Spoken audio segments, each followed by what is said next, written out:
You know that feeling, that sort of whisper? Maybe, just maybe, that vibrant spark, that deep connection you felt so easily. It's not quite as bright these days, especially, for many of us over 50, it feels like. Well, maybe it's just how things go, but hang on. What if that inner fire isn't actually gone, just kind of waiting for a nudge?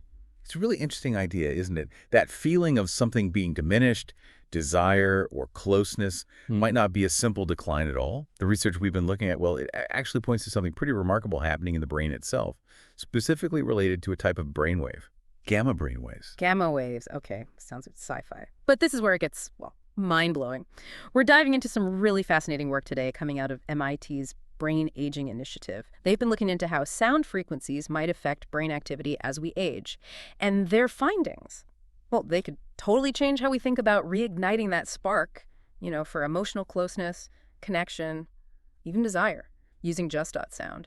Exactly. That's our mission for this deep dive, to really unpack this MIT research and this application it inspired, to see what it really suggests about, potentially reawakening things with a totally non-invasive approach, just sound. Okay, let's get right into it. This MIT discovery, what exactly did they find in the brain that's so important here? Well, a crucial finding was identifying specific networks, neural networks in the brain that are fundamental, really fundamental to how we experience emotional closeness, our general energy levels, and yes, those feelings linked to desire. These aren't just vague ideas. They're tied directly to what's happening in these specific brain areas. Right. And this is where gamma brainwaves fit in, isn't it? Can you tell us a bit more about what they do? I mean, we hear about alpha, beta. What makes gamma special? Okay, so think of gamma waves as the brain firing on all cylinders, kind of peak performance. They're a natural rhythm, we all have them, and they get really active when we're intensely focused or deeply engaged emotionally, and crucially, when we're completely present, right here, right now. High gamma activity is often seen as a sign of a really responsive, agile brain. Got it. So gamma is that feeling of being sharp, switched on, totally in the moment. I get that. But how does that relate to aging? Specifically for women, say, over 50? Because that sense of things feeling dampened, that's a real thing for many. Yeah, the research does show a tendency for gamma activity to, well, to modulate, sometimes decrease, in women over 50. And there are a few interconnected reasons why. Things like the buildup of chronic stress, which so many women deal with, that can dampen these higher frequencies. Also changes in sleep, the hormonal shifts typical of this life stage. Even feeling maybe a bit emotionally disconnected, that can all contribute to lowering the overall volume of gamma activity. Wow. So that feeling of being less excited, maybe less tuned in sensually, a bit emotionally flatter, that could actually be linked to this dip in gamma. That's quite a thought. Precisely. And this is where the MIT team's breakthrough really shines. They discovered that certain specific sound frequencies can actually help gently reactivate, encourage gamma brainwave activity.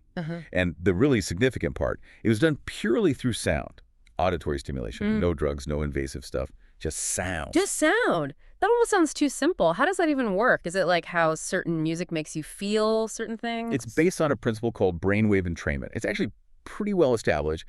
Basically, your brain has this natural tendency.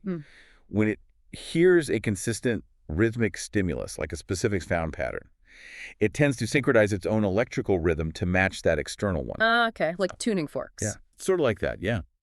So in this case, carefully designed sound patterns are used to gently nudge the brain's dominant frequency towards that gamma range. The range linked to energy, emotional connection, sensual awareness. While music definitely affects mood, this is more direct, targeting brainwave patterns with specific frequencies and rhythms. I see. And this is the science behind the desire wave that's mentioned in the source material. Exactly. The desire wave is presented as a practical application that came out of understanding how these sound frequencies can influence gamma waves. It uses brainwave entrainment, employing a specific mix of sound frequencies designed to gently activate those gamma patterns. And it's supposed to be really quick, right? That definitely caught my eye. Yes, that's a key point they highlight. It's intentionally designed as a short audio session, typically around 12 minutes. That brevity makes it, pretty easy to fit into a daily routine. Not a huge time commitment. 12 minutes, yeah, most of us can find that. So what's involved? What do you actually do? It's described as being incredibly simple. You just need a quiet spot, pop on some headphones, and listen. That's it. The engineered sound frequencies then work subtly, kind of under the radar of your conscious mind, to gently stimulate those brain areas linked to energy, emotional intimacy, sensual connection.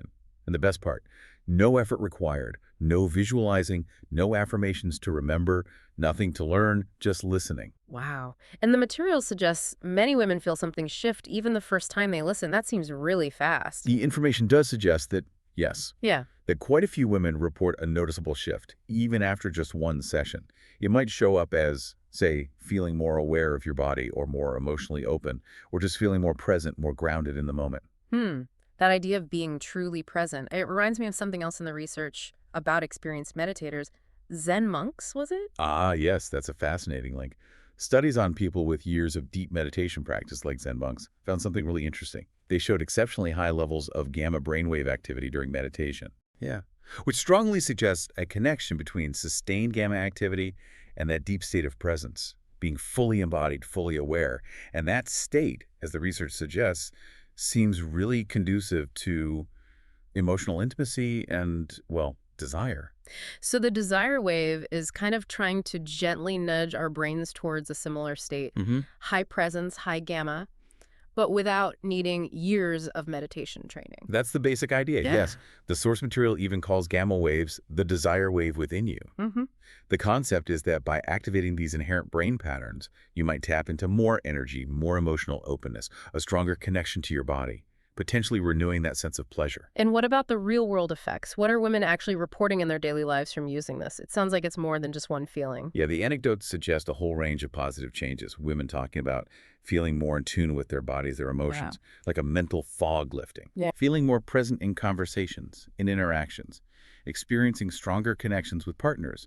Also, things like renewed self-confidence and just moments of spontaneous joy, like the example given of suddenly wanting to sing while cooking. Singing while cooking. I love that. It paints such a picture of just rediscovering lightness, maybe. Exactly. Or feeling an inner glow, little things that signify a shift. So what's the main takeaway then? Is the desire wave some kind of magic pill?